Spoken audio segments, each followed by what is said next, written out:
get into this series. It's going to be enclosed to kick us off. The Viper in the blue playing as the Chinese, JorDan in the red playing as the Mayans. And Viper playing with a Civ that really suits his playstyle, especially on enclosed, right? He's going to boom up with the Chinese, try and get his eco upgrades early, try and play a more defensive game. JorDan is going to try and force the issue, and if JorDan manages to get a lot of military around that gold from Viper, he can kind of cut him off, right? That's the key to enclosed here. We have this stone terrain all the way outside your main base area. You cannot wall over that. So sometimes you'll wall in the wood line, and then you'll create a wall around the berries and the gold on the outside. But especially if you're playing a Meso-Civilization where you can mix in Eagles with your archers, you can really overwhelm your opponent if they're playing something like Chinese. You have to do that damage early, though. Yeah, you can't wait late game to try and do that against Chinese. So it's so versatile. Minimal safety around your food and wood eco, but as you say, anything else is going to be much more difficult to secure. We see JorDan already moving out to the berries. I will say I'm already loving the way that the ban system is affecting players' approach to these matches. Second Chinese play of the day wasn't touched at all yesterday. And so it's amazing how much players are already getting pushed into, second or third choice civs here on the second day. So after coming back, JorDan's level drastically improved after the 2020 Nomad training arc. Apparently we have arcs. I didn't realize. Know. We're anime now. Are we in like the Let's go. Legitimate arc, or are we like filler content? No, or there's what's... no way we're filler content. There's no way.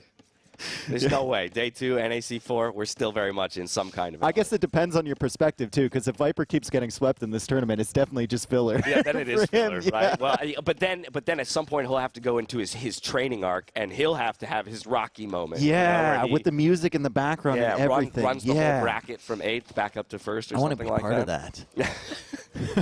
I want to be that guy. All right, JorDan is getting Loom right now, and it looks like he's going to go up fairly quickly here. I want to see what his approach is going to be.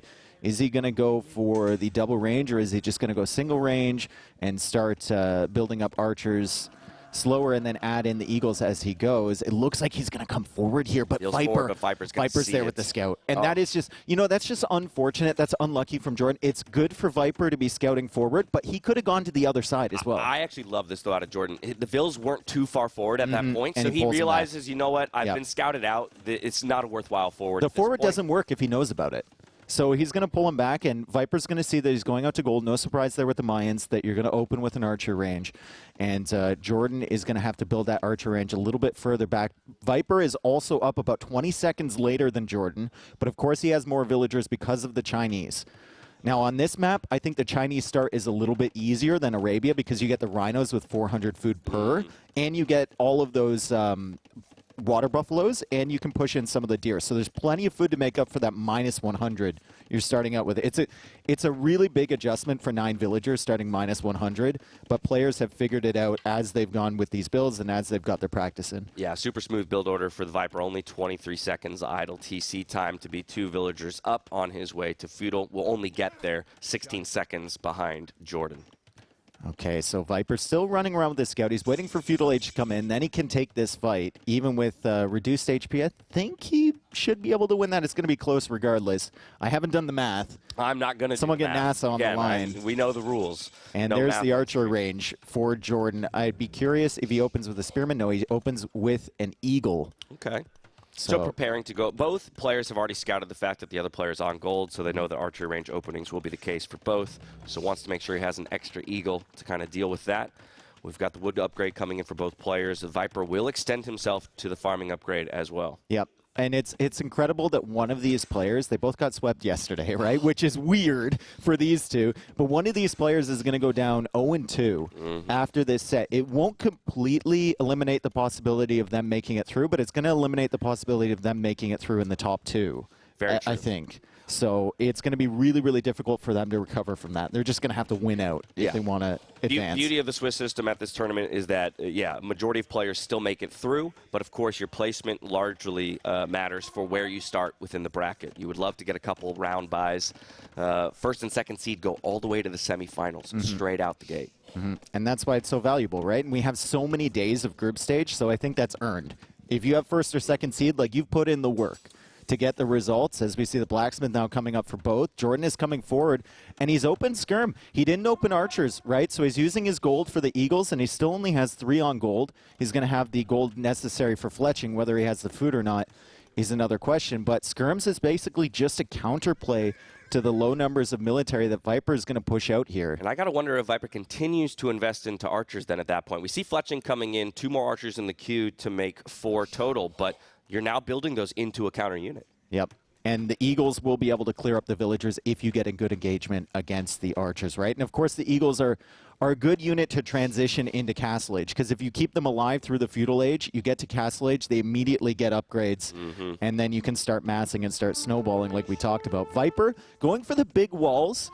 He's kind of building them one piece at a time, but he's going to funnel all of the military from JorDan through that rocky terrain, and he's actually pulling JorDan's military out of position here as he sneaks the archers around, but JorDan suspects something. Yeah, he feels it. He did split the Eagles away, but now he's coming back, and so luckily this second force for JorDan here. We'll catch out. Viper's got to be careful. JorDan's in a good position here with the other skirmishers. Viper maybe sticking around, outstaying his welcome with those archers, and JorDan coming right in behind him. He's going to be able to kill a couple here, at least one.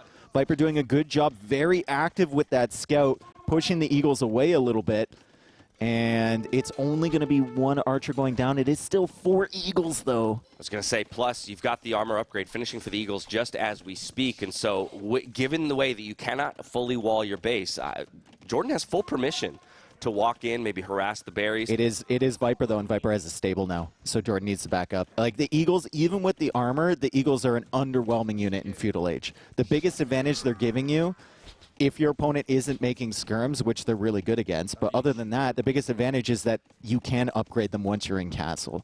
So JorDan's going to have to start thinking about Castle Age. He's actually adding a second barracks now? All right, so I mean, much more investment here in the Feudal Age then. He's going to need to get quite a few more vills on gold if he actually wants to be producing out of both of those barracks. At the same time, he goes for the archer armor. And so it's just going to be a trade of military units between both of these players here on the left-hand side. Eco's untouched. I'm just wondering, like, a second barracks, is it really giving you all that much if you're JorDan, or is he just kind of misjudging his timing on the way to Castle Age? He built a second barracks and has yet to produce even a single melee unit from either of those And he's switched his mind now. He's gone for a second archer range. He's getting the armor for his skirmishers, and he's producing archers now. So he's going to have 2 barracks available to him, 2 archer ranges available to him. However, Viper seems fairly comfortable just fighting in this neutral ground and is slowly building up his eco towards Castle Age. So I wonder if JorDan is in a position where he just drops a market soon and then sells the stone and tries to go up. I mean, it doesn't seem like he's utilizing the production buildings. Yeah, end of the day, Chinese are going to be happy to sit on their 2-vil lead, plus getting a pick here on the berries, it looks like. So active with the scouts, and while JorDan's busy over on that side pulling the villagers, Viper swoops in and kills one of those skirmishers. So JorDan is, you know, he hasn't lost that many units, but he hasn't done the requisite damage that he needs to do against Chinese. No, and I get the sense that he's feeling a bit of the pressure to deal some of that damage, makes that aggressive move in towards Viper's base, can't punch through these archers. Still hasn't queued up a single eagle from that second barracks. Like, it's always just 1 barracks production here. Yeah, that's it's not what you want to see. It means that investment of wood was probably misplaced and could have gone somewhere else. There's the market from JorDan. He does have the 200 stone available to sell. A lot of the times JorDan won't go for that, like TaToH will, right? Like, TaToH will use that as a crutch and just sell it and then buy it back again. JorDan wants to keep that and go for the boom, but in a situation like this, mines against Chinese, I think you just gotta bite the bullet and get up to Castle Age as fast as you can. Viper's being so active with these scouts, dude. Like, it's just pick away, 1 hit, don't get hit back, and then retreat and get as much value as possible, and the KD is kind of showing it right now. Yeah, I mean, JorDan, though, now with a little bit of a military advantage, able to push this back. Very low health scouts there, so if he can get some snipes with the archers, then all of a sudden those Eagles have a little bit more permission to move forward. Viper going to retreat, just about to hit the resources for the Castle Age, gets the click in that moment. JorDan not too far behind, and he sold the barn. And he did, you're exactly like, right. He there sold goes 400 wood, and both of his extra TC's worth of stone to get up to Castle Age. There is a chance he can snowball. What I would like to see from JorDan is maybe mixing up the sides a little bit. Like, he's still trying to push in through that one area. maybe you send a few Eagles over to the gold, distract Viper. Just check the it next out time, at the very least. the next time you're thinking about pushing in there, once you're in Castle Age. Obviously, Feudal Age Eagles aren't going to do that much damage, but a couple Castle Age Eagles in that gold could distract Viper, and maybe you get an opportunity on the other side because he's busy with your raids. Yeah, this is where I'd want to see 2 of those Eagles moving around the right-hand side now, so that as you hit Castle Age, they're arriving to Viper's gold, which is relatively unprotected. It's still so safe, though. Like, look at Viper, like, scouting the upper areas of the map now. He's like, I don't need my scouts to be over there. I'm going to scout up here. I'm going to look for the extra resources. Maybe he has an army over here. It's like dual benefit, and I'll just keep my archers patrolling in this little causeway that I've created until I get my upgrades in. I mean, Viper is just playing this perfectly. The best players in the world are constantly thinking, how do I lose this game, exactly. right? Exactly. And how do I protect against that? And so scouting out on that side, we got a big archer engagement here on the left-hand side, but both players dancing around, getting to Castle Age. It's not bad micro from JorDan. It's actually quite good. Viper trying to get a little bit too fancy, I think, with some of those engagements, and he did lose a couple archers, but JorDan's not winning the game with this micro. If he just trades on this fight, he's not winning the game. He needs to do something a little bit more drastic. He will get to Castle Age 20 seconds after Viper. Might try and pressure here initially, but now he realizes Viper will never take a straight-up fight against them, and Viper will be faster to Bodkin. Yeah, faster to Bodkin, but doesn't have the resources for crossbow just yet. We got 16, 17 archers apiece, so JorDan on the retreat here. He does have the resources for the crossbow click, so while Viper will have Bodkin first and maybe can pare down the number of archers here for JorDan, they'll actually be hitting crossbow at just the same time. Yeah, Viper about 5 seconds faster or so. Viper not near his reinforcements, though. Not near his production building, so JorDan will have the advantage there. Scouts still being annoying at the back. University is coming up for JorDan, so Viper knows that JorDan has probably sold his stone and isn't going for extra TCs. He's going for 1 TC all-in type of play here. And that means that Viper can place a TC of his own. He's got forward pressure. He recognizes That's that such a JorDan Viper TC, too. Like, let's build it with 1 Vil. Exactly. Exactly.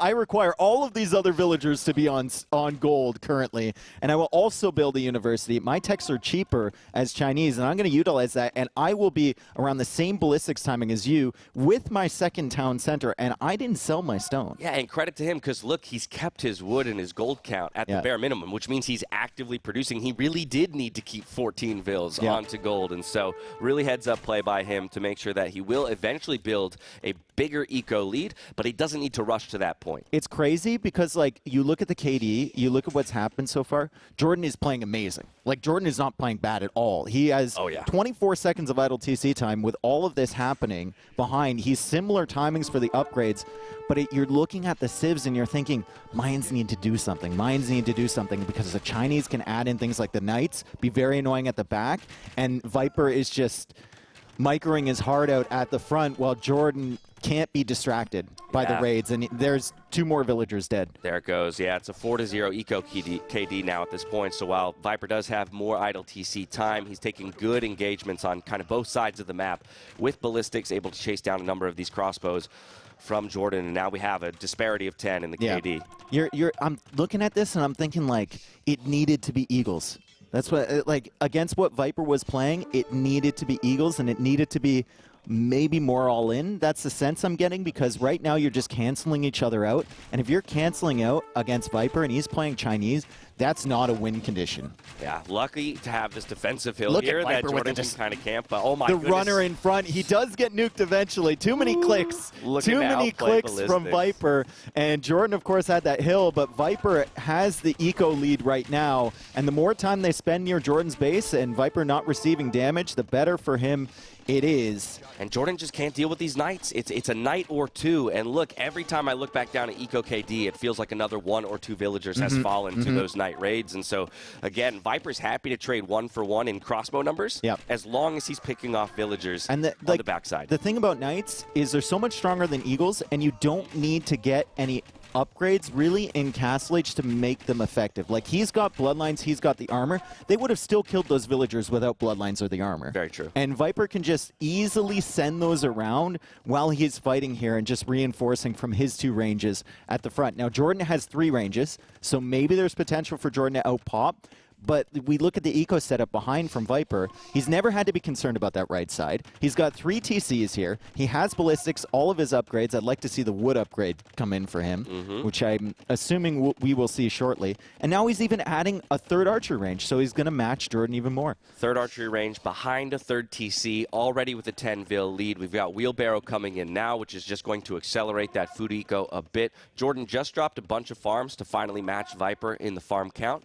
But for all intents and purposes, Viper's in full control of this game. Yeah, and Viper's even got 10 Vils queued up behind this. We look at the food count for JorDan, and we look one. Yeah, that is disgusting, isn't it? Wait, like, actually, but all 10 of those are only in 2 TCs. Yeah, okay, behind he Wheelbarrow.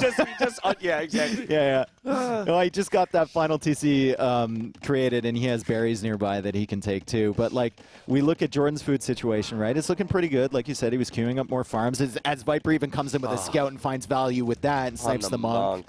And now he's going to go for a siege workshop, and it's kind of forward, kind of not. He's just keeping JorDan stalled out here, and JorDan has never once in this game tried to switch up his angle No, of attack. he's only played the left side of the map. He's so tunneled on this side. Maybe that's deliberate from him, and he doesn't feel like he has any options to go around the other side. But it just seems like if it's not working, we've got to try something different, right? You would think, right? You would have to think at the very least. And apart from this hill, which seems to be his only kind of defensive, what's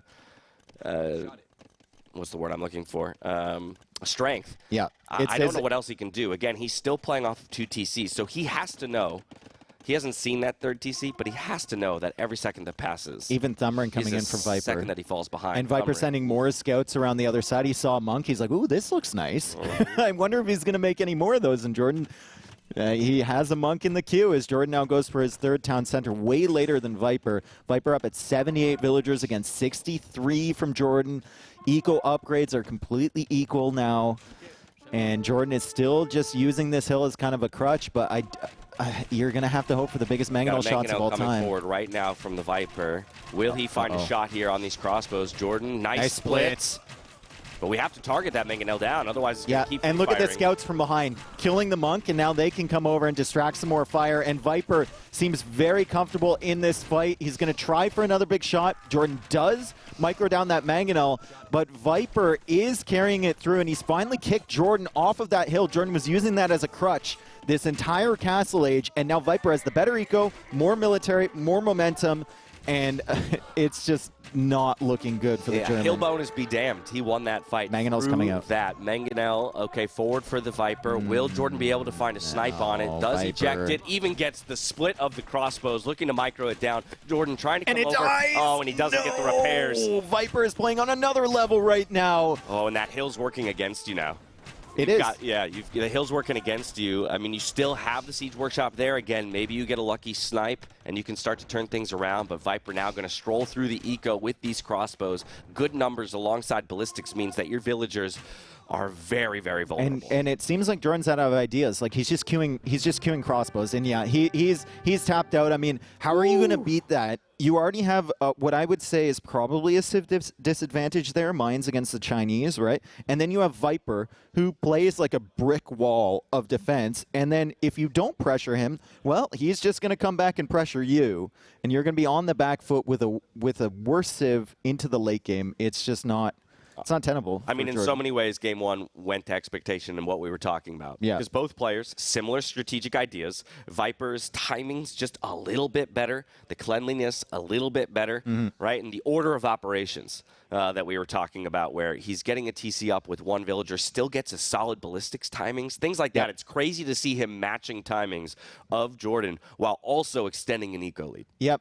He gets the third TC up, like you said. He gets ballistics. And then, like, JorDan adds the third range. Viper's only a minute later to that third range with a slightly better KD. So he maximizes his army that he has. Yep. And then he uses the mobility, right? Something, the cavalry that JorDan doesn't have access to. He loops around with the scouts, picks off monks. He loops around with, like, 3 knights, picks off villagers. And every time that JorDan is distracted there, Viper's killing 2 or 3 crossbows on the other side. And he's making up for that production building difference. And it was brutal. I mean, Viper is Viper. You can't let that result yesterday deceive you. I was going to say, you can never count that guy out. No. No. You also never want to play against an angry Viper, you know? He's always angry.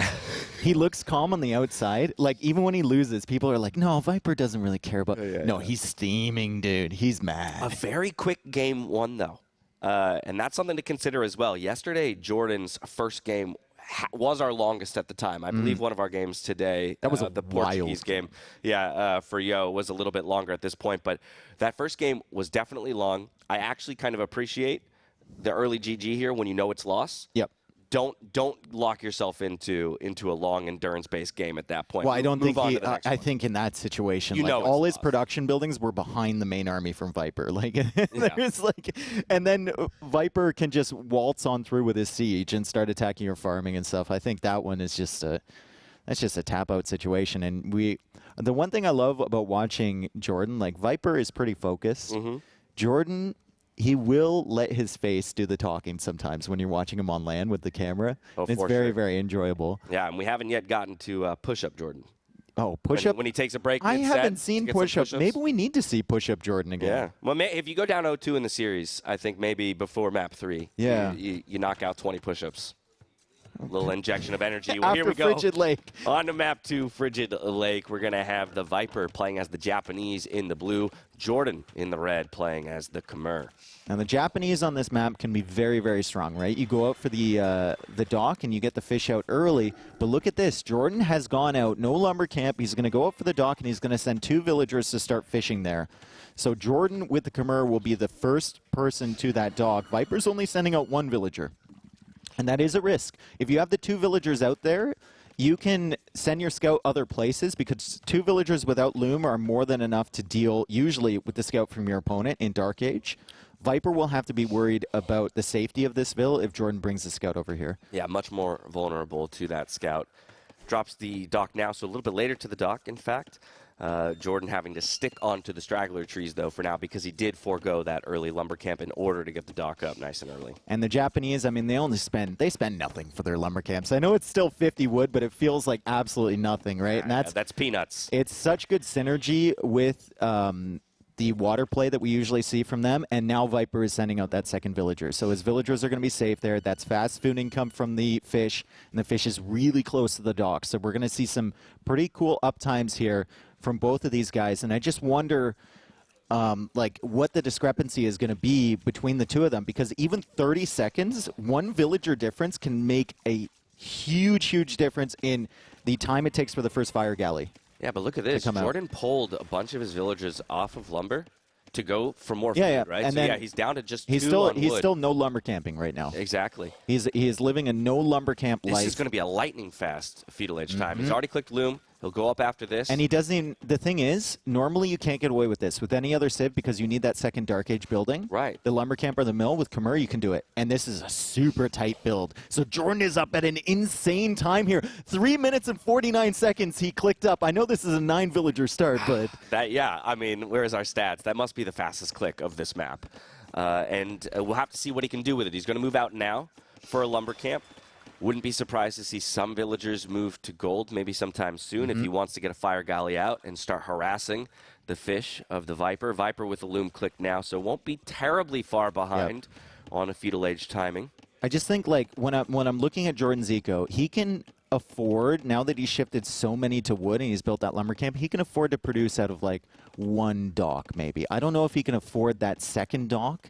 He can barely even afford the mining camp, as we see him, you know, going for a house and then looking for the wood for that mining camp. But he's going to have to do that damage early to Viper and keep Viper off of water. So the fire galley engagements early are going to be so pivotal for JorDan. Yeah, dropping that mining camp now. Only 23 wood in the bank at the moment. 30 seconds away from fetal age. He'll have just enough to produce a fire galley when he reaches there. So a very tight but very well executed build order here. And it's 2 dock.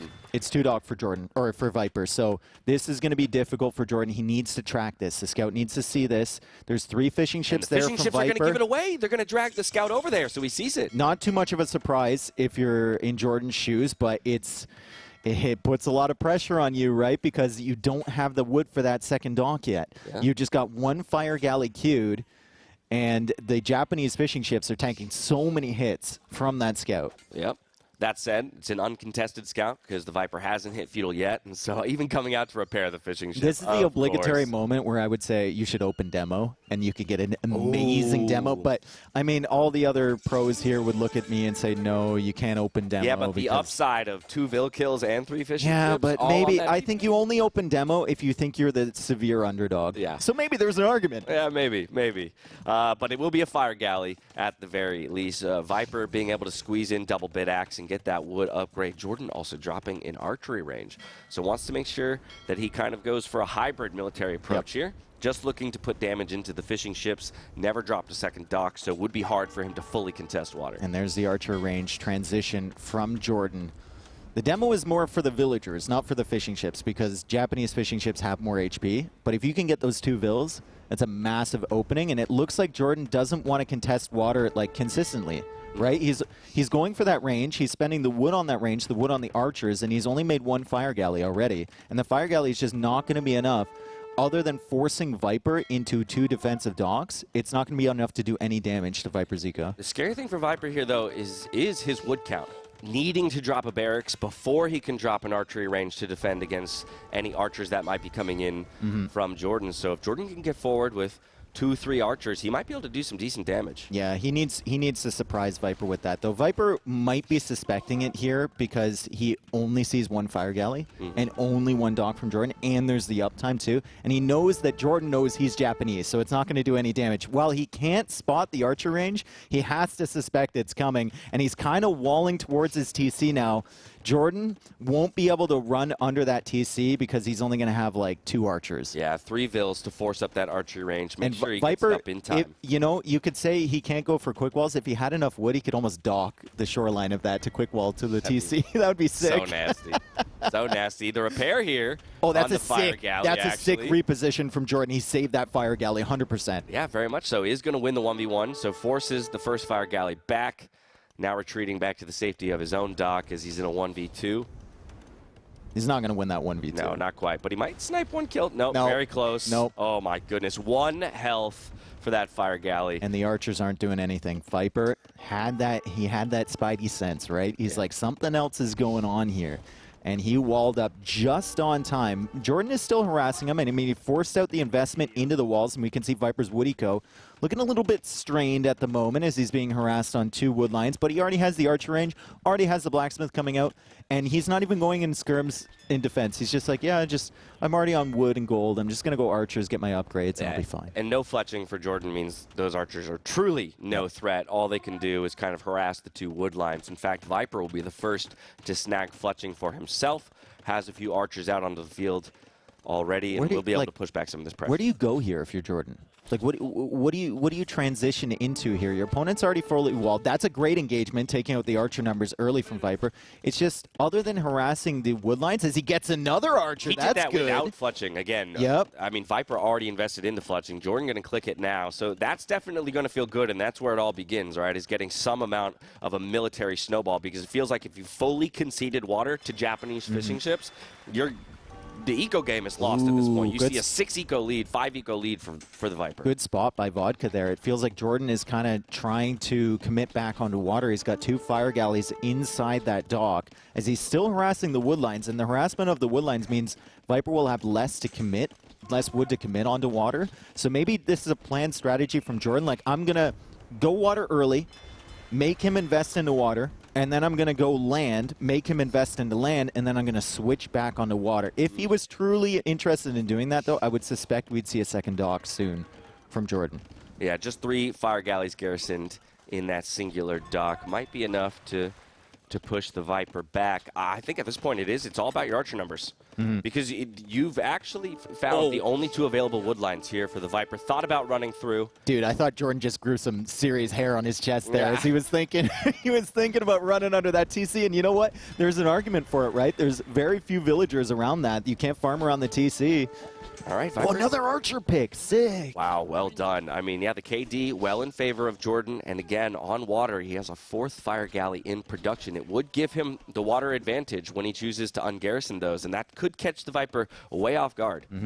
super value from these archers so far against military. He hasn't found any real eco damage other than idle time, but JorDan has been managing to pick off archers pretty consistently from Viper, and he's got that 4th fire galley inside this dock now. Is that enough to eject? It is. JorDan's going to come out and absolutely roast that first fire galley. He gets it before it can run away, and Viper's going to have to reinvest back on water. Doesn't have the wood in the bank. No, and that's the beauty of those archers being placed around those wood lines. Dude, the eco for Viper is completely, like, out of balance right now. He's got so much gold, he doesn't have the market. He can afford a demo, and he's going to go for that to try and push back the water pressure from JorDan. JorDan also going for a demo. Viper is fortunate, though. Because he's Japanese, the fishing ships will take forever to die. Yeah, very much so. And he's even using them, again, to protect his fire galleys and make sure he ends up winning this military battle out here on water. But interestingly enough, it's JorDan who's hurting for gold. Viper's got plenty of it. Viper needs a market. Hurting for wood.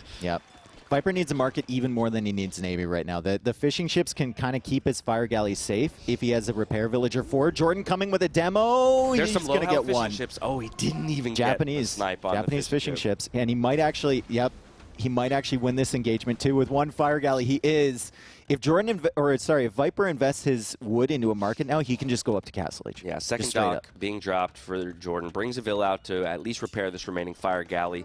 Is harassing once again that left-hand sided wood line. Has 2 archers on the right side as well. There's the market that we were asking for the Viper. Going to try and force that one up. Should be able to do so without losing any Vills. Yeah, and look at his gold. Like, he can buy Castle Age twice. Just like that. Yeah, he's going up, and I mean, he's got the requisite buildings, and JorDan is going to be so far behind in that Castle Age timing. If he doesn't do something drastic in the next minute or so, I mean, Viper's just going to steamroll. Yeah, he is starting to drop a fair amount of those Khmer farms, but still 600 food away from being able to click up. Doesn't even have the gold either in the bank. The Viper with the click already. Now the gold mining upgrade coming in as well. Still has the numbers on water, too. It's almost like, with those Japanese fishing ships, it's almost worth it to send one forward. Like, right beside your enemy's docks and just tank the damage. Yeah, it's so crazy. JorDan pops out another fire galley. Viper is just trying not to lose water. He's not even particularly trying to win until he gets to Castle Age here. Just try not to lose. And there's a demo coming in. Uh-oh, here comes Villager. Here comes Villager running away. Demo goes for the fires. All right, fair enough. It still allows him to be competitive on the water here. JorDan going to come back and get the repair in on this one. And so it's a neck-and-neck battle on the water, but remember, behind all of this, the Viper are 1 minute and 10 seconds away from the Castle Age. Dude, JorDan is not afraid of getting his villagers in front of fires. Like, that man had some serious sunburn on the back. Swimming in the swamps. We need some aloe vera. He's got a hammer in hand, swim trunks on. Yep. Like, my goodness. He is aggressive, and Viper is going to hit Castle Age in about 40 seconds. JorDan, we look at that food climbing, right? He's got the farms. The food is coming in instantaneously. He has the buildings. He doesn't need the buildings as Khmer, but he has them already. It's just lacking the gold and lacking the timing. He will be up to Castle Age before JorDan even clicks. Yeah, and through all. There's no JorDan smile here. There's no smile at the moment for JorDan. No. Oh, he's getting some more harassment onto the ships. Viper out here repairing the fishing ships. Do you see that face It's absolutely from JorDan? He kind of looked over. He's like, what? Yeah, how is that possible, right? That's what he's thinking. That's what happens moment. when you have like 6 fishing ships. 6 fishing ships is exactly it. You can harass that wood line as much as you want, but those fishing ships working away. Villager is literally in the deep seas right now. He is still repairing. He's doing everything that he can for the Empire. Navy SEAL. Exactly. All right, trying to get some walls up, but Viper will be forward before JorDan can get them up. Bit of an engagement right as Bodkin comes in for the Viper. Crossbow about to complete, which means JorDan can't really afford to take this fight, especially up a hill. He's forced back. And Viper just has every tech advantage, right? He's got the ego advantage. He has the tech advantage. 5 fishing ships still alive, even though all of those red docks are surrounding Vipers. And Viper is just waiting for the demos to come out, waiting for the fire galley numbers to be there. And JorDan is even forced into a tower behind this. JorDan has not taken any eco damage yet, which is actually impressive. And he's using the Khmer houses perfectly. That's what's absolutely crazy about this. We're dead even in KD. Yep. Only 1 differential in the eco KD. And yet again, it's Viper already in Castle castle, Yeah. already with the upgrades. Okay, finally killing those fish. Nope, never mind. Japanese fish. I take it back. My God, Monk's coming forward now, 2 to start converting. The fire galleys bring even more safety to the fishing economy of the Viper. A bit of overwhelming numbers, though, on these fire galleys. Oh, he's got a monk, too. Is Viper going to block the fire damage with the monk and get the conversion? He got the conversion, Viper! Oh, that's so frustrating if you're Jordan. I mean, Jordan still has the advantage here, but oh, that monk could have burned just a little bit quicker. Oh, it's a play that only a couple players in the world will think about making. And the Viper is one of them. He gets the conversion as a result, even if the monk does go down. A little bit of trade and military here in Jordan's base, but you know what, though? Not too impactful. Jordan is in such a better position than I thought he would be in the early Castle Age transition. Like, he made his way up fine. He got the farms down early. The fishing ships are now dying. I mean, Viper still has a significant lead, but I thought Jordan would just be straight up dead. That's a very good point. It's a very good point. Still well within this game. Again, with all of those fishing ships down, value of the water not so great anymore, aside from just the control of space. That guy is still there. I love it. I love it. Give this man the Medal of Honor. Dude, he's gone through basic training, and he's just evolved to a new level. All right, pushed back, though, once again, Viper with control over the middle of the map. Jordan trying to complete some walls while dropping a second TC. Viper already onto his third TC here, forward onto stone, and with 5 vills on stone, perhaps a castle will follow. And this strikes me as just a completely Viper approach, right? He's quoted as saying, like, if you're ahead, get a little bit more ahead. And that's his approach to the game, right? He's not going to go for that all-in because he knows his Castle Age timing is so much faster. He's just going to keep adding eco. He's just going to keep somewhat contesting water. He knows Jordan is behind. He knows the state of the game currently. Yeah. And he's taking advantage of that. Having said that, Jordan is getting the eco upgrades faster than Viper here, so Viper needs to make sure he gets bow saw. He was a little bit late with that last game, if I remember correctly. Yeah. Well, actually, his double bid axe was even late on that one. We've got wheelbarrow as well coming in for Jordan. So yes, definite advantage when it comes to the eco upgrades. But with that third TC, the Vill advantage will continue to climb in favor of the Viper. Now 10 Vills ahead. Yeah, third town center. Will it get caught by these crossbows though? There is a monk there for Jordan, so he's going to have a really big line of sight.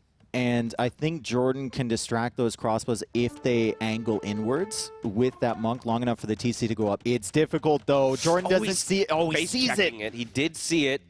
Dodge now. Okay. Monk goes down. Vills have to be pulled, though. Oh, and there's a knight. And a knight. The delay on this TC, again, tragedy. Incremental advantages. Incremental advantages. Every second that TC is not up is another second that Viper is producing one more. I think Viper needs to back up here. Against Monk and Scorpion, unless you can get like the greatest engagements of all time with those crossbows against the Monk, it's going to be super difficult. Jordan could go for a palisade wall and wall in the Monk. He's not going to do it, though, and Viper is going to snipe down that Monk. He disagrees, and then he's going to go after the Scorpion, and Jordan has absolutely nothing in defense. I mean, Viper, the confidence. How beautiful was that? He pulls the knight away to prevent the conversion while moving the crossbows into the minimum range of the Scorpion, making it impossible for the Scorpion to clear them up while sniping the Monk. Beautiful play out of the Viper, continuing to control that right-hand side and prevent Jordan from expanding out. Jordan still, I mean, you can't. 2 crossbows is enough. Nope. He can't get that TC down, and he's somehow surviving here. I mean, he's sending all the boys and girls out to that town center now. He's got a skirmisher, which Viper will likely try and micro down and then work away on the villagers later. And yeah, Viper's going to just casually take out this skirm if he can, and then keep attacking those vills. But Jordan's doing a good job. All right, we'll be able to get this up as another skirmisher makes its way over. And so while it is majorly delayed, Jordan will match 3 TCs for 3 TCs. Okay, well, we won't mention that one. I mean, you all saw it happen. And Viper, where's the castle going to go, Dash? He's got 1,000 stone. Never mind, he's got 900 stone. That's a 4th TC right there. Wow. Does the castle go defensively, or does it go like in between their bases near that gold? I mean, it's the Viper, so I'm always tempted to say it's a defensive castle, which he'd like to place first. Again, incremental advantage. He's almost got enough for win a little more. I mean, he's almost got enough for 2. That's right. True. So you place it. Yeah, there. It's on a hill. It's near the gold. There we go. It's a happy compromise there for Viper, and then the next one will probably see Vodka's already coming over to this area. He's like, the next one might come over on the right It side. could be right there. I Yeah. could also see an argument for once you have one little bit more defensively forward. placed that maybe you go for an aggressive Especially one. with Japanese, you don't want to play into the super late game against He's even getting Kamura. the stone mining upgrade. How many castles is he planning to drop? Well, he does have Yasuma as well as Japanese. So it could be a tower play. I've seen that before on this map. Yeah. Especially if he feels like JorDan will play into the water, which at this point is kind of unlikely, but if we get super late game, water becomes really important for map control. Okay, now while all of this is happening, JorDan's food count is looking really, really good. Again, Khmer farmers, he's sitting at around 900 food floating. So I wonder if he's thinking about some kind of an imp play. Like, Jordan's eco is not bad. It's just Viper's eco is good. That much better, yeah, it's exactly. excellent. It's just It's having a excellent. 15 vil lead. We see ballistics coming in as well as the melee armor for the Viper. So again, with castles up, maybe he wants to go into the samurai. If we look at the total resources collected, like, Jordan's not that behind. He's like 1.5K behind. It's not that bad. It's not that big of a discrepancy, or as Jordan would say, discrepancy. Here we go. Yeah, you absolutely. Wait, here And we he's go. on the way There's the in. imp click. So That's he did sick, think about dude. it. That's sick. I mean, What's Viper's the military play, though? Look at this. He has a total of 10 military on the, or I guess 13 if you include the 3 monks. But Where's Hera? Hera, what's the military play with Khmer? dude, Where's Hera Hera? was on the couch earlier saying that Hussars suck. Yeah, and I think Viper, honestly, look at that castle. It's on the right side. It's controlling the other gold. Yeah. It is that there's a little hill. Oh, there. and There's a little another hump. stone. Yep, a little bump right there that he's castled on top of. My God, the awareness that the Viper has over the map and where the important points are and how to control it with things like castle placement is just second to none. The crossbow's coming in again. I wonder if Viper realizes like the timings that JorDan has hit here. Yeah. Like, it's been a while since he's been in the back. He doesn't know how many TCs JorDan has. All he sees is one additional one. He doesn't know what type of farming eco he has. All he knows is that he has map control and he's trying to take advantage of it. And again, you've seen so little investment into military. At the Samurai moment, taking these out aren't the even elite Scorpions. skirm. Elite skirm about to finish here in 10 seconds, but Viper definitely has to be thinking, okay, my opponent has barely invested into military.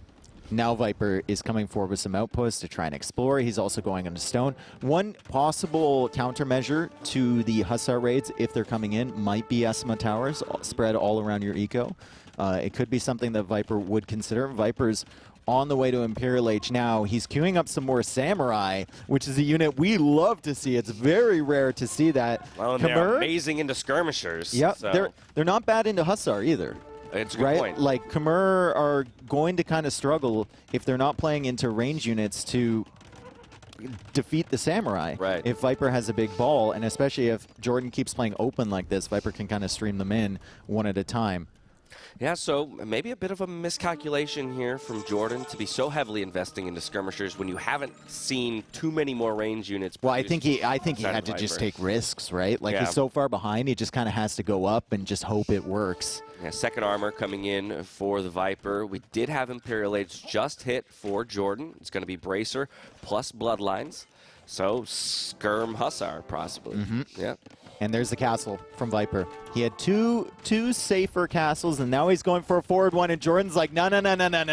I like that gold. I like this position a lot. I'm bringing my skirms over, and I'm going to try and get a castle up of my own. Too many vills, though, for Viper. I was going to say, the Viper is the one who's placing the forward castle, and he brought more vills to the party than JorDan did, so he will absolutely get this castle up. Perhaps JorDan's goes up as well, just because the skirms are there to maybe tank some of that castle fire. Oh, so many villagers going down, but Viper has to manually click them, and the skirms are indeed tanking the fire. And JorDan will get the castle up. It's going to be a lot easier for Viper to treb this down, though, because he's got 2 castles to produce trebs over on that side. JorDan only has 1. Yeah, treb production already underway for JorDan, though, and that's the value of being an imp first. Masonry click, though, for the Viper. So, again, understanding that much of this game is going to hinge on the castle staying alive. Viper's going for petards from the forward one and trebs from the one behind. Oh, that's gorgeous. That's gorgeous.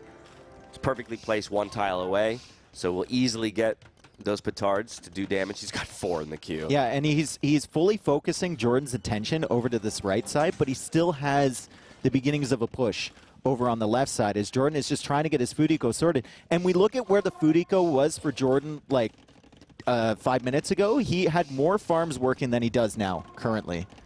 And Yeah, he's at 22. farms as It's a not a Khmer Hussar player. spam situation, and he's forced to tech switch now back into crossbow. And that Viper, we look at his eco, 55 farms. He's got a pretty balanced wood and gold economy right now, and he's still on stone for more castles. Viper is steamrolling here. And look at this. If you take a look at the Viper's military queue, he's swapped onto cav archers out of 3 archery ranges. I believe all 3 of those are on the left-hand side. So again, playing a split map here. Paper money. An average player sells 1,250 wood and imp on Frigid Lake. That's the most out of all maps on the pool. Do you think they know that paper money is the name of the tech? I don't know if they know that. Oh, production. Okay. Well, we'll find out, I'm sure. As the castle now from Viper goes down, but Viper can just place another one. Oh, there's a hill back there. Oh, Woo. hey.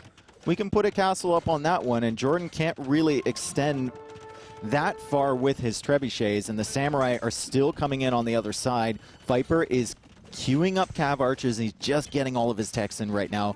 Once he has a mass of those, it's devastating. Japanese, I believe, and Saracens are the 2 civs that can fully upgrade their cav archers. Yeah, chemistry coming in for both players. A little bit quicker for JorDan here. But again, no castle safety for JorDan at this point. His only castle on the map has already gone down. It's a beautiful box formation, though, with the skirms. It is beautiful. They've learned. He's training his units here. Cav archers coming in the back. Will he find this castle? Those cav archers are very updated, and elite samurai on the way in. You love to see it. I can't remember the last time I saw that tech. Literally every single tech. He's got Parthian tactics coming in as well. Forging, because why not? I mean, the Viper seems to be firing on all cylinders today. Here we go. Castle will be denied, maybe. What's the percentage on that castle? 77%, and the villagers are being pulled. The skirmishers are coming over, but the Treb's already working away. That's never a good sign when you're already taking damage to your castle before it's completed. Just about to finish, 95% will go up, but I don't know for how long it will stand under the pressure of these 2 trebuchets and only skirmishers. Look at those samurai working away on those Trebs. North of that, those Trebs are trying to weasel their way through. JorDan's like, please get me out of this maze. They're chasing me. And it looks like he's going to be able to deal with that final samurai and save the trebuchet for now. But what is the play for him, as he's only got 19 crossbows? He's struggling to keep the castle alive long enough for conscription to come in, and it's just constant raids from the samurai over on the left side. Yeah, if he had more on food, if he had more farmers, it would be, I think, that light cav or the hussar, upgrade, being able to push forward. He goes for the arbalist upgrade, thinking, okay, maybe in mass and with proper micro, I can find a way out, but the mobility of the Viper is just ripping him to pieces. We've got cav archers in the back of the eco doing work. The Vil count now dropping down below 110, while the Viper is well above 140. Pop cap to 150 for JorDan. An important point is that we haven't seen that many villagers die on our observing screen, but that eco KD number keeps going up. And I think that's because of the samurai raids that Viper was doing, right? Like, obviously, we've been focused on the main fights, but this entire period, while he's getting his techs in, and while JorDan's trying to get that castle up and whatnot, the samurai were killing villagers. Yeah, militaries are trading even. Yeah, and JorDan has to pay attention to that. We don't, because it's, one villager at a time. Look at this. Look how many units he has to pull back just to deal with 6 cav archers in the back of his eco. He pulled 20-plus military units back to deal with that. He did find some stability on the right-hand side, though, here, looking to protect his 3 Trebs, which are under fire. We've got elite samurai coming in, though, just absolutely wrecking people. Samurai feast on skirms. I mean, the crossbows are going to do fairly well, or sorry, the arbalists are going to do fairly well taking them down, but the samurai produce very quickly, and JorDan calls the GG, and it's just a masterclass from the Viper. He gets ahead, and then he gets a little bit more ahead, and then suddenly you realize there's absolutely no way that you can ever catch up to him. Yeah, I mean, spectacular play. Spectacular play. I liked the strategic attempt out of JorDan for such an early feudal age timing to try and maybe disrupt a little bit of the Viper's water play and the fishing ships. Didn't seem to get enough done when it came to damage to eco with those archers as well on land. So while he was trading well with military, didn't net him an eco lead, and those fishing ships really got the Viper off the ground. And it was just like, JorDan, what do you do? Once the first fire galley comes out, is unable to do any damage, and then your archers are fully walled off, where do you go from there? He has to try and re-win water because he can't do any damage on land other than harassing wood lines. And he can't re-win water because he doesn't have the wood eco because the build going up was just so tight, right? Yeah. So it's like, he gave it a good run, but Viper adding fishing ships after he initially won the water is just in such a good position to use that market, go up, and hit a timing that's 4 minutes faster. Right, and Jordan's. as good as your farmers are as the Khmer, you can't outdo 6 fishing ships on the other side that are working generally uninterrupted. And so that's where the Viper was still able to match a lot of the timings when it came to upgrades and things like that, but also get those TCs down a lot. I will also admit, those 4 crossbows and the 1 knight that delayed so the much. 3rd TC got the monk snipe, like that was a huge play out of the Viper. He was still ahead at that point, even if the TC goes down, but like it was a big moment. JorDan, it's like an extra minute and a half that he bought there without a 3rd TC. And so here we find ourselves in a 2-0 deficit. We're calling for the push-ups. I haven't seen them yet, so I don't know. I don't know if we'll get it here. But the JorDan has to pick between Arabia, Golden Swamp, and Northern Isles here as he's on set point. I think JorDan Northern Isles is actually a really good map pick from him, because I think if he just plays standard there into water control, he doesn't need to do anything fancy, and I think there's opportunities for him to take against Viper, like just a couple slip-ups, and JorDan can steamroll on the, or like gets the timing right for transporting villagers to the middle or whatnot. I think JorDan has a real chance, especially with a civ like Dravidians or a civ like Byzantines. Yeah, that said, you've got a couple very powerful water civs on the other side of the Italians and the Vikings. Vikings is for Golden Swamp. I couldn't see, I don't know if Vikings is for Northern Isles. I don't think you can carry it forward with longboats on that map like you can on Golden Swamp. I think it should be Italians there. Okay. Well, I mean, then I would love to go for, if you're so confident that you know it's Italians, I typically would love to go for a map that's, I know what my opponent, like I'm not going to get surprised. So if it's a known quantity, walk into that. It's also your home map. It won't be, It is Vikings. It's Golden Swamp. It's Golden Swamp. It's Golden Swamp. So JorDan has chosen to go for one of Viper's home maps, so he's playing towards the set victory here. He knows if he's going to win the set, he needs to play every single map here now that he's down 2-0, and he's going to go for Golden Swamp, and he's going to go for Byzantines. And Golden Swamp, actually, if he wins this, it gives him info on what Viper would pick on Northern Isles, because it was still a question mark. Yeah. You suspect Italians. It has to be Italians, exactly. Exactly. So we'll see if he can get through this one. It's going to have to be the reverse sweep if JorDan wants to take it for the Viper. He's bought himself quite a bit of breathing room, but I'm sure he'd love to wrap it up in 3-0 fashion as well. Byzantines can hit some timings here against Vikings, right? Vikings are really going to have to wait for Castle Age usually. Where's this Vil going? To get him done. I think he's going for a forward dock, yeah. Because he's going to play into fires.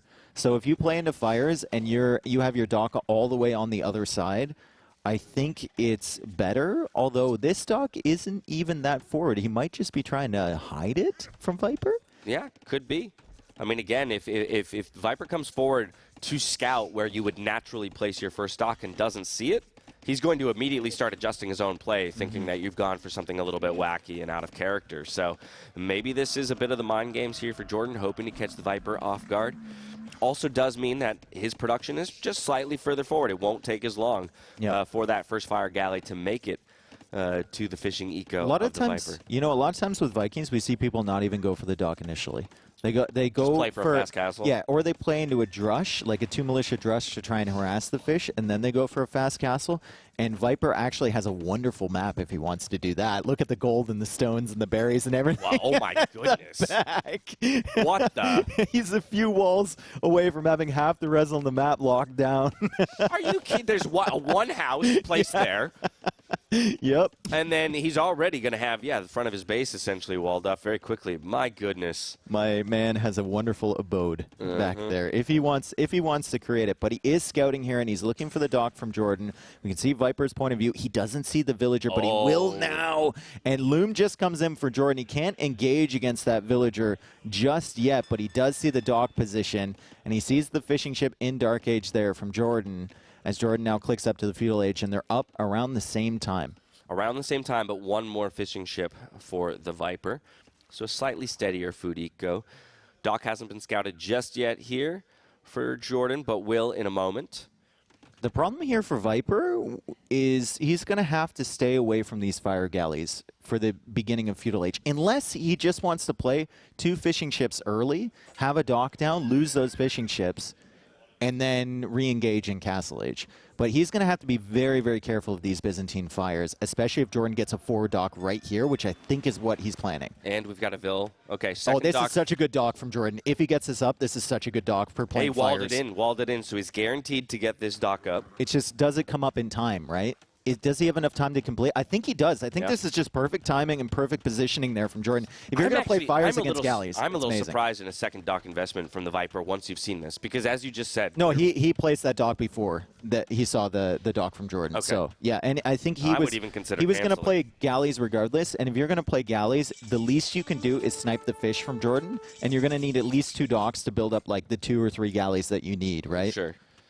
Yeah, I mean, that's the approach we've seen from a lot of players who know they're not going to win the fire galley duel, right? You at least snipe the fish, galleys, and then, go snipe the fish, and then get keep to him castle. alive. Be very annoying so he can't add fish behind, right? Just be a Exactly. nuisance completely. As both players engage with the scouts there, JorDan has the villager, Viper has the HP advantage, and JorDan will be the one chasing him away, but he runs away at the same time.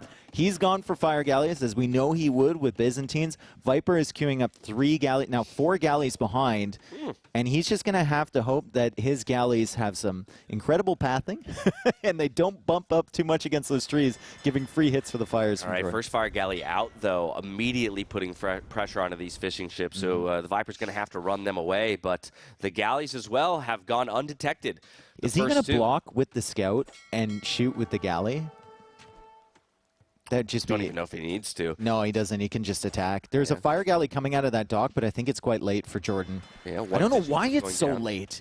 He didn't have enough gold. So he didn't have enough gold for 2 fire galleys right at the beginning. Okay. And so he produced his first fire galley out of the forward That dock, makes sense. which is natural. Yeah. But yeah, it does mean that he was late in the defense here of his fishing ships. We'll keep one alive. Both players running the fish all over the place. Yeah. Jesus. And it looks like he's the missed galley's it. coming back though. Yep.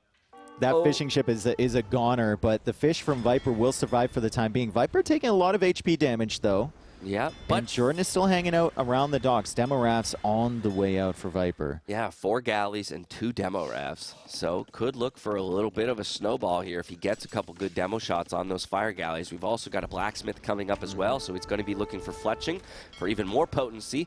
And with that fire galley focusing on the fishing ships here. Oh, Viper. You're such a nerd, dude. Wow. He pulled those away, Yep. and he's going to be able to take out that fire galley. He saves the fish once again. Back to work for both of you. And now he's got demos in front, galleys behind, but the fire galleys keep coming out from that forward dock. You can see how much of a nuisance that is for Viper. The Viper came to play today, dude. He has yet to lose a fishing ship. He's yet to lose a unit. Oh, my God. Yeah. He'll lose one of these fishing ships here soon, I have to imagine. Yep. There it goes. First one goes down to the fire galley, but at this point, the investment of resources into the fire galleys from JorDan to only remove 1 fishing ship from the field. And now the galley mass is starting to become effective enough that with fletching, he can deal with these fire galleys. I love how that fishing ship limps its way back to the fish for like the 15th time, right? Like he was hiding behind the trees. He's like, are they gone yet? Oh, no, they're back. 8 health. Fishing ship has like 12, it 12 runs holes away in it. again. Everybody inside is bucketing water out. Yeah, like We got some flex tape on the bottom, right? That's a lot of damage.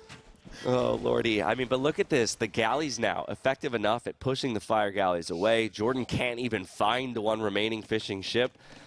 And so market goes up for both players. We'll see who's first to get to it, get the better prices. And it looks like with 1 villager on it for both, the Viper's going to barely beat JorDan to it. Thing to consider here, in addition to that 1 fishing ship that he's kept alive, Viper has had wheelbarrows since the start of Feudal Age coming in. Beauty And neither player got the eco upgrades. I mean, JorDan is just now getting the wood upgrade. You could tell how quick that build was, how tight that build was. He couldn't afford it at all. He shifted all of his food bills over to wood and over to gold.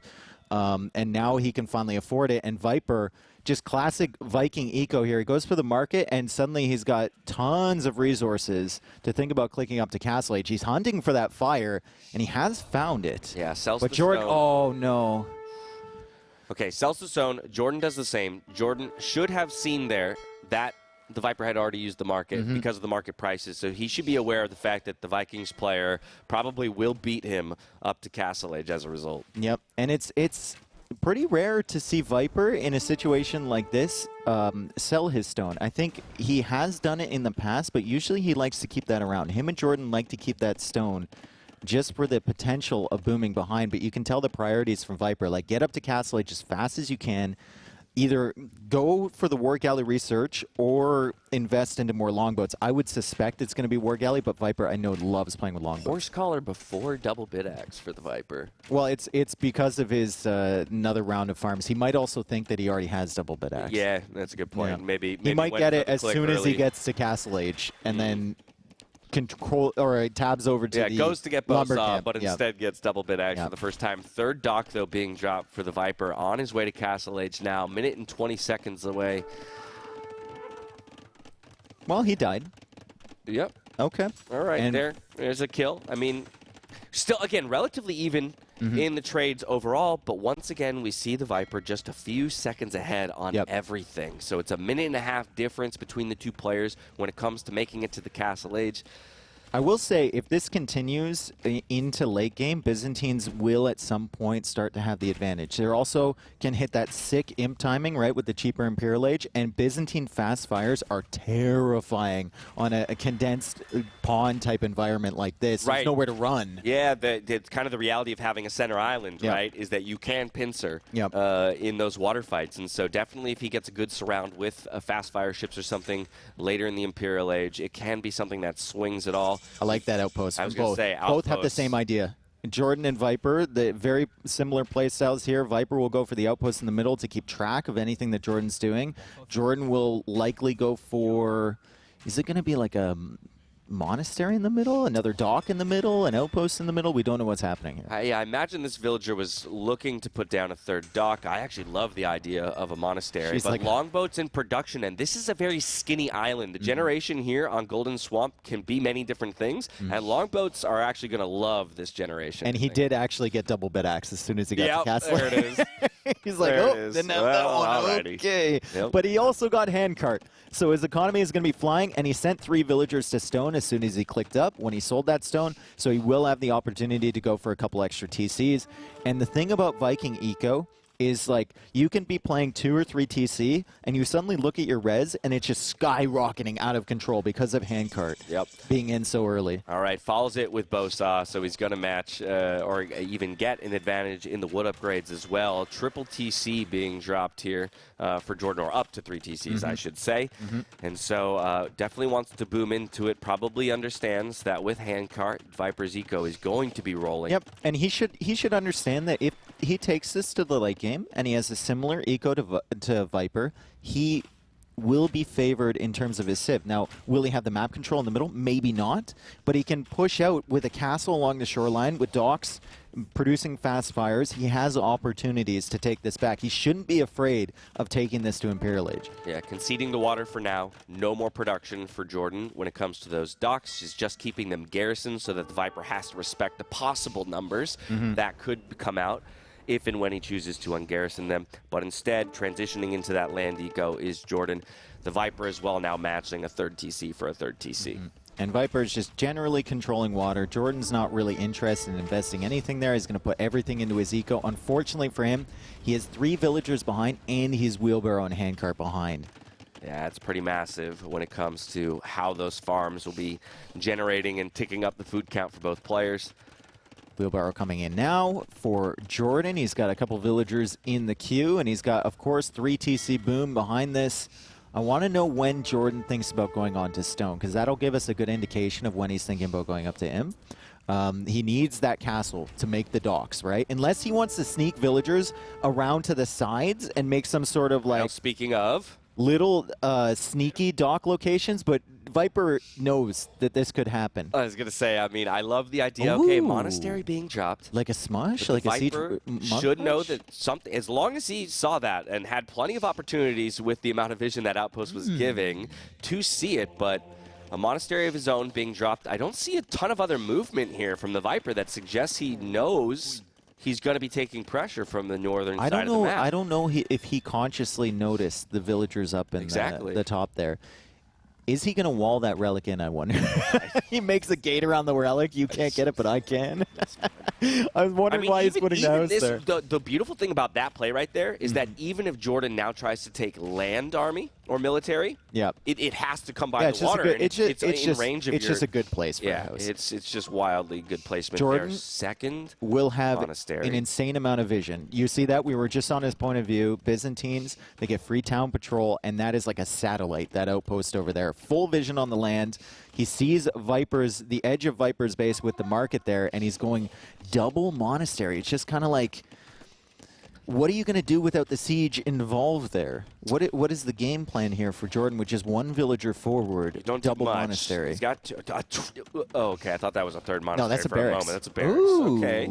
Is he going to try and convert the navy and then push in with pike? How do you kill the market? You still need a siege workshop. Yeah, but he's got 400 Redemption? wood. He's got 400 wood in the bank, so I'm waiting for that siege workshop. There it is. To be dropped. Okay, but so far, all of this outside of the Viper's vision. I think the siege workshop, even outside of the Viper's vision. He did see the monk, but that monk could have easily just walked around looking for the relic. Okay. Viper's going to go grab that relic. I don't think he will see. Does he see the bear? One tile away. Shh. Sneaky. Oh, no. That's the giveaway right there. That's the giveaway. Okay, so this Viper should be aware at this point. It is a giveaway. Maybe there's a monastery. It's not a giveaway. There's 2 monasteries, a barracks, and a siege workshop. Oh, yeah. Right? You're not expecting that much, but you can even see here, patrolling along the shoreline with the longboat to try and get as much vision as he can. We've got a first mangonel in production, 2 spearmen and already out onto the field. Redemption is in. So I was asking how he's going to get through that market. He can simply convert that market, I think, out of range of the town center from Viper, and there's town watch for Viper. He needs to know what's going on this side. Also, that'll help his outposts on the other side. And maybe JorDan is taking notes against his game against Liereyy, right? Like, Liereyy was converting all of his buildings. He thought it was really annoying. I mean, he got housed from those conversions in that game, but he does force the first castle from Viper defensively at home, and he's on stone himself. If Viper is way too distracted with this, there is potential for JorDan to get a really good castle position in his own base, or maybe in the middle if he can cut it out there. Viper, though, is on the way to Imperial Age. Fortunate for JorDan that this castle is not in a forward position, and he can't be harassed by Trebs immediately. Yeah, no, he's going to be very happy to have forced this out defensively. Now needs to be thinking about Imperial Age for himself, though, because you can't push much further. Well, he's almost there with Byzantines. He almost has the res. Very true. And he almost has the stone for a castle, too. So JorDan is kind of going for, I would call this like a Mr. Yo approach, 3 TC, and then you go for the random siege workshop to pressure your opponent, force them to invest in the defense. And then look at this. He's diversifying. He's going for the sneaky little docks, and he's kind of distracting Viper on land. Viper catches just a glimpse of that. So we'll be aware that that JorDan is attempting to come back onto water. Where do you drop the castles, JorDan? Are you trying to drop it on a shoreline? No, I think your first castle has to be along your own shoreline. You only have 1 villager forward, so unless you convert 10 more, you're not going to make it forward, right? Your first one has to be along the shoreline, and then I think your second one is probably on that buildable terrain in the center, if you can cut it. Well, he's got the stone for it right now.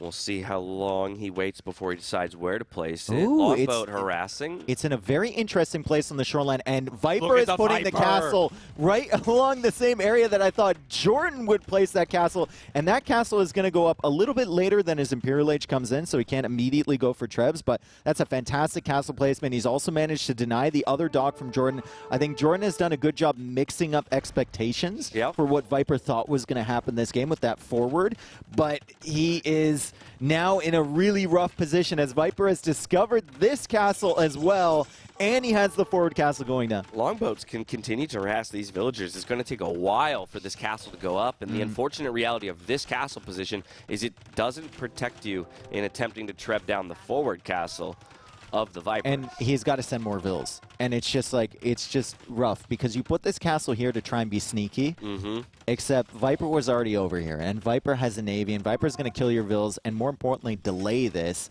War Galley just coming in here for JorDan. He needs more than those 2 docks he has up right now, and he's trying to distract the fire. She's taking hits for the team, and she hasn't been hit yet. Never mind, she's now dead. Couple of vills go down, but the castle does go up right as Imp comes in for JorDan. Nice little cleanup on some of that. And he can dock this now, so he can have some position there.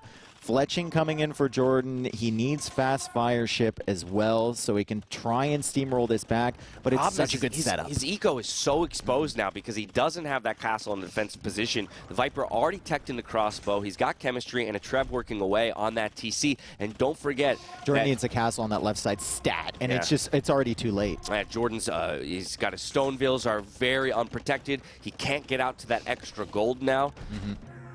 And he calls it. Is. He was just getting fast fire, but he saw the army on the left side come in, and it's super unfortunate because I looked at that and I was thinking JorDan is playing really good. He had some inventive strategy in the second game, right? Yep. He mixed it up in the third game. Like, he was trying everything he could, and the execution in the first game was really good. It's just you can't beat Viper with that. Viper you need was something a different more. animal today. Yeah, he's a totally different player today.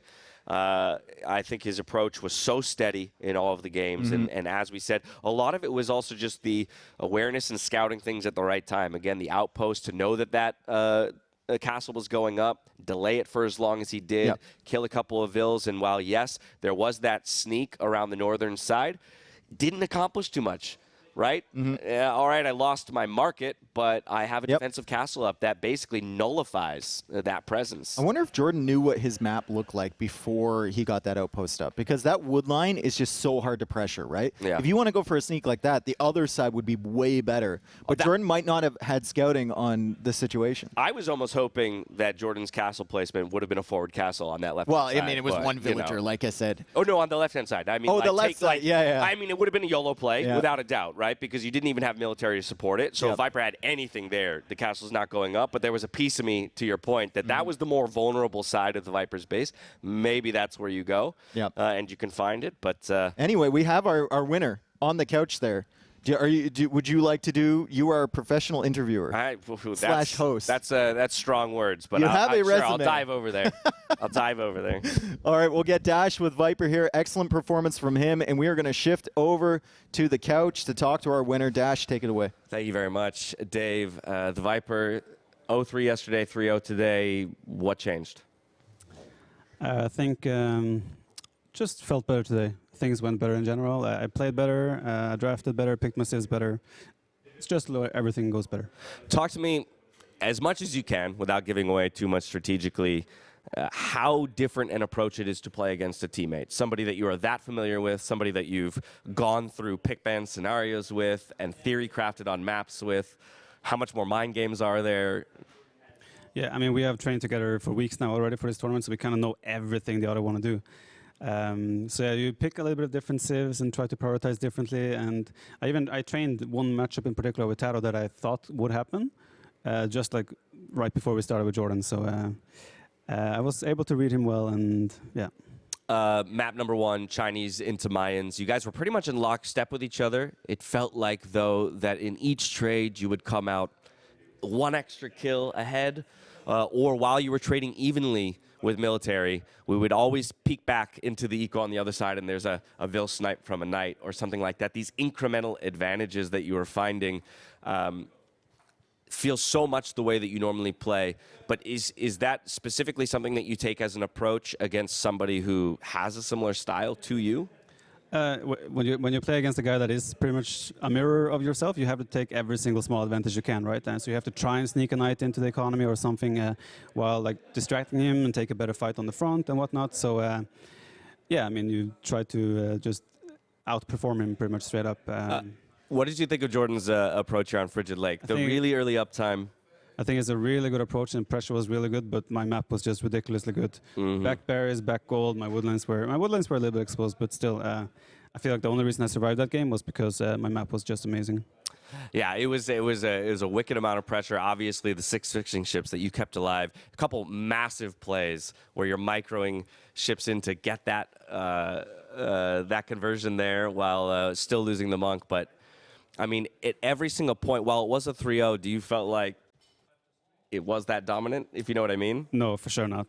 He really made me work for it. Especially the first 2 games were super, super tough. The third one was, again, I trained that specific thing with TaToH right before we started, so it was like I just tested it and it felt like it worked. So I wanted to try it against JorDan again as well, and yeah, it worked out. But yeah, two first games were super tough. Yeah, so, you got some flack yesterday for an early pick of the Japanese. I know that you talked about how, you know, the way that a draft plays out can even warp, you know, where that civ ends up going. Japanese into Khmer this time around. Once again, it just felt like you had all of the answers. It just felt like in every single moment you were catching with vision when JorDan wanted to make some kind of a winning play. Finding this third TC, delaying it the way that you did. Obviously, there's a little bit of luck involved as well. But like even yesterday, I don't think Japanese was a bad pick. It was more like I felt like I didn't execute well enough. So I still think yesterday my draft was completely fine as well. But yeah, this game I feel like is mostly down to my map being too good. And I was able to do some sneaky moves and was a bit lucky in finding him at the right times. So yeah. I just have a piece of curiosity here. This forward that JorDan placed, he had 2 villagers walk through an outpost. Did you see those 2 villagers? I saw one villager at one point, but I didn't think he was building up like a big base. I thought it was more like, oh, I'm going to build outposts here and there just to get vision. I didn't expect him to actually do a forward pressure. So. Yeah, we were very curious because they walked directly through those outposts, but then we didn't see you make too many moves around expecting that forward. All of that said, once again, all he could do was convert a market straight into a castle drop. Felt like a lot of resource investment that then was kind of locked on one side of the map from him. Yeah, I mean, I was planning initially to build the first castle forward, but once his pressure came in, I realized that, okay, I can just build the fancy castle, and I had so many villas on stone anyway, so I could build a second castle forward later. Yeah, it just kind of worked out perfectly, exactly how I envisioned it. Generally, I'm curious your opinion on water meta in Age of Empires right now, because we used to have the days of just fire galley, fire galley, fire galley, fire galley. But here, with only 4 to 6 galleys, you seem to be able to deal with all of his fire galley pressure. In fact, even manage to snipe his fishing ship. Do you feel like there's a bit of a shift in just water meta overall right now in Age? I think there's still the rock, paper, scissor, it's called. Like demos beat fires, fires beat galleys in small numbers, but galleys beat everything once they're bigger numbers. So right. Yeah, I think the water meta right now is the best it's ever been. A lot of people don't like water maps, in particular the big water maps, but these small ones I think are pretty cool, and you have so many different civs now with unique bonuses and unique units on the water as well that make it even more interesting. So yeah, I think the water meta is in a very good place. So from an 0-3 to a 3-0, you're now 1-1 in set score. Feeling more, I mean, I know you never feel like you're out of it, especially after dropping one set. It's a long, Swiss bracket or Swiss group stage into a bracket.